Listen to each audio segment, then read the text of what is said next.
Iran নামটা শুনলে এখন সবাই একটু থেমে যায়। আগে এই দেশটা ছিল তেল বিক্রির জন্য বিখ্যাত, কিন্তু এখন তাদের নাম আসে একবারে সামরিক খবরের শিরোনামে। কারণ ইরান এখন খুব দ্রুত নিজের সেনাবাহিনীকে আধুনিক করে তুলছে। কেউ ভাবতেও পারেনি এত নিষেধাজ্ঞা আর চাপের মাঝেও তাদের সেনাবাহিনী এমন উন্নত প্রযুক্তি ব্যবহার করবে।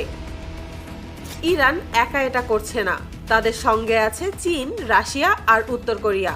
এই তিন দেশ ইরানকে দিচ্ছে এমন সব আধুনিক অস্ত্র ও প্রযুক্তি যা আগে কেবল বাঘা বাঘা দেশের কাছেই ছিল।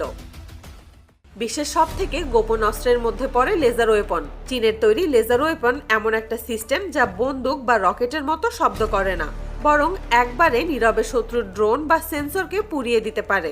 এই লেজার ওয়েপন ব্যবহার করে ছোট বড় যে কোনো ধরনের ড্রোন আকাশ থেকে নামিয়ে ফেলা যায়।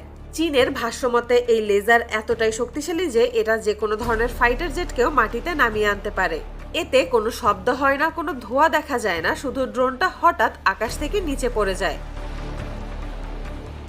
ইরানের অফিসিয়াল মিলিটারি সংবাদ মাধ্যম থেকে জানানো হয়েছে চীনের এই লেজার ওয়েপন ইতোমধ্যেই ইরান প্রাথমিকভাবে ব্যবহার শুরু করে দিয়েছে।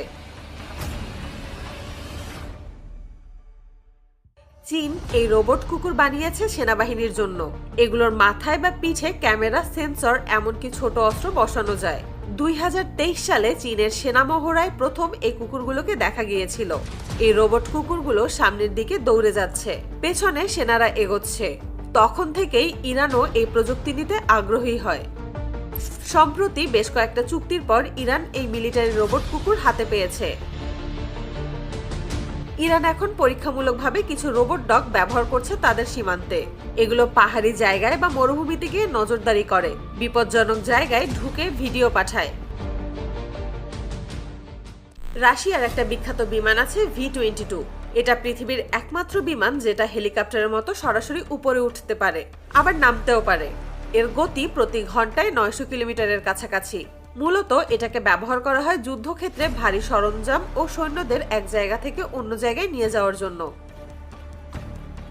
যেখানে সাধারণ বিমানের ওড়ার জন্য বিশাল রানওয়ে লাগে, সেখানে এই বিমানে সেনারা কয়েক মিনিটেই পৌঁছে যেতে পারে। এই বিমান একসাথে 80 টন ওজন নিয়ে উঠতে পারে। এই বিমান ইরানের হাতে গিয়েছে 2025 সালের শুরুতেই। ইরানের সামরিক প্যারেডে এই বিমানকে আকাশে টহল দিতে দেখা গেছে। উত্তর কোরিয়ার নিজেদের তৈরি DT-300 নামের একটা ড্রোন আছে। এটা ছোট হলেও শক্তিশালী। এটা ভারী বোমা বা বিস্ফোরক বহন করতে পারে এবং এক চার্জে 200 কিলোমিটার দূরে উঠতে পারে। ইরান দীর্ঘদিন ধরেই নিজেদের ড্রোন তৈরি করেছে, যেমন শাহেদ 136, যা রাশিয়াও ব্যবহার করেছে।